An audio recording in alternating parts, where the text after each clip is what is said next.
Hi there, my name is Amy, and I am a personal practice guide for the Brady Group. Basically, that means I have the opportunity to work with dentists and their teams to help them incorporate systems so that they can have a lot more fun with less stress, make more money, and take more time off.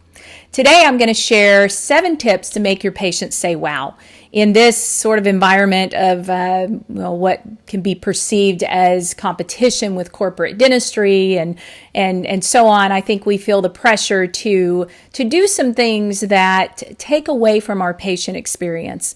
And what I want to encourage you and challenge you to do is get back to basics on some things that your typical patient will really value and appreciate, and frankly will breed a lot of loyalty. So the first thing is just simply be on time. All right, I know that seems like I'm stating the obvious, but it's amazing to me how many dental practices will double book or do things that cause them to run behind, throw in an emergency. Obviously there are things out of our control that cause us to run behind, and I'm not talking about those things, but like the patient that doesn't get numb or so on. But I want you to be aware of the value of your patient's time. Might be how you're scheduling. It might be the fact that you are operating like an emergency clinic, and every patient that calls, you get in immediately and you do a lot of unscheduled treatment. You've got to take control of your schedule first of all, and if there is something that's unavoidable that's going on that causes you to run behind, just communicate. I'll never forget one of the worst experiences ever that I had in my pediatrician's office when my kids were younger. I went in and they, were sat there for about 30 minutes. No one acknowledged me. Nobody was making eye contact. 45 minutes, I finally get up and go to the front, and they all just kind of disappeared. Nobody wanted to have, they probably thought I'd be mad or upset or there'd be a big confrontation. I just simply wanted to know what was going on. And so if you have something unavoidable, have the courtesy to tell your patient, I know you're here. I am so sorry. We've had, a situation that's put us about 20 minutes behind. I want to give you the option to reschedule or to hang out and wait for us. And either one is fine with us. Okay, just communicate. But do everything that you can in your power to be on time. Make your patient the center of attention. That's number 2.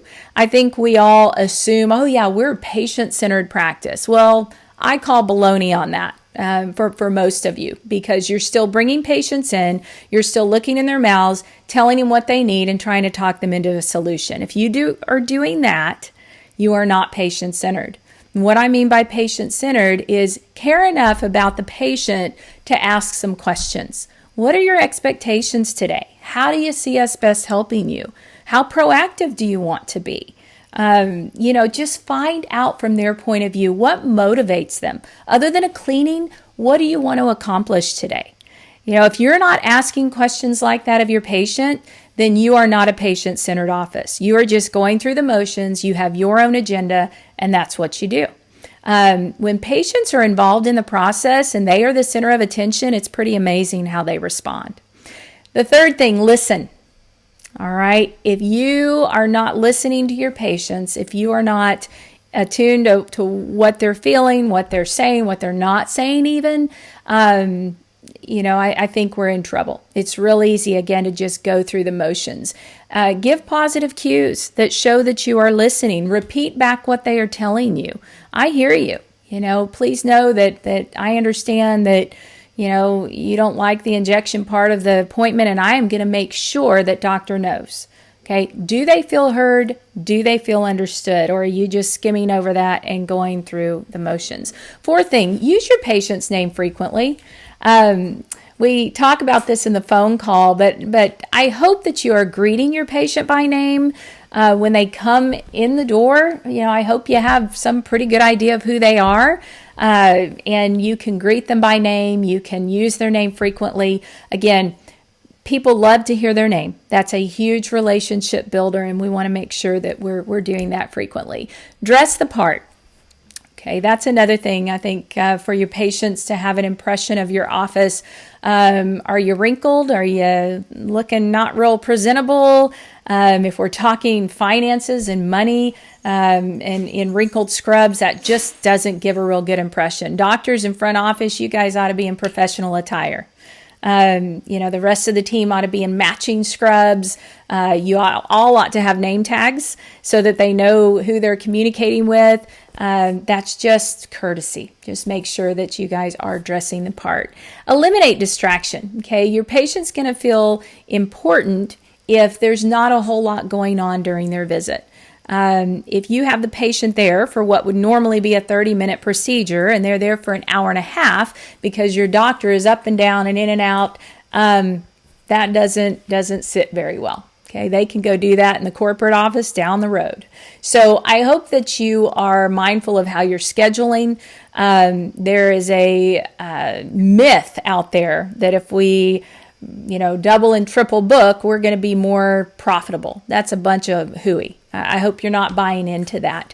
You will be more effective with your time and in turn be valuing your patient's time more if you will start, finish, stop in terms of the doctor's part of the procedure. I understand there's overlap and, for assistant time and so on, but let's make sure doctor's not running back and forth and there aren't a lot of interruptions in that patient's time. All right. Last thing is follow up. I hope, number one, you always invite your patient back.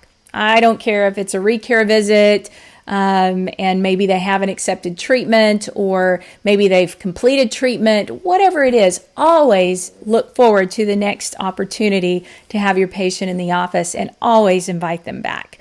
I would follow up, whether that's with a phone call, with a handwritten note, who does that anymore? But every interaction your patient has with you is another opportunity to form their impression of your office and to build loyalty. And so I hope that you take the opportunity to do that. Hope you guys appreciated this. If you would like a written version of this, feel free to email me. My email is amy@bradygroupllc.com. In fact, I would love to hear from you. You can call me as well, 800-592-7239. You can also click on the link below and get a free copy of our case acceptance ebook. We'll see you next time. Bye-bye.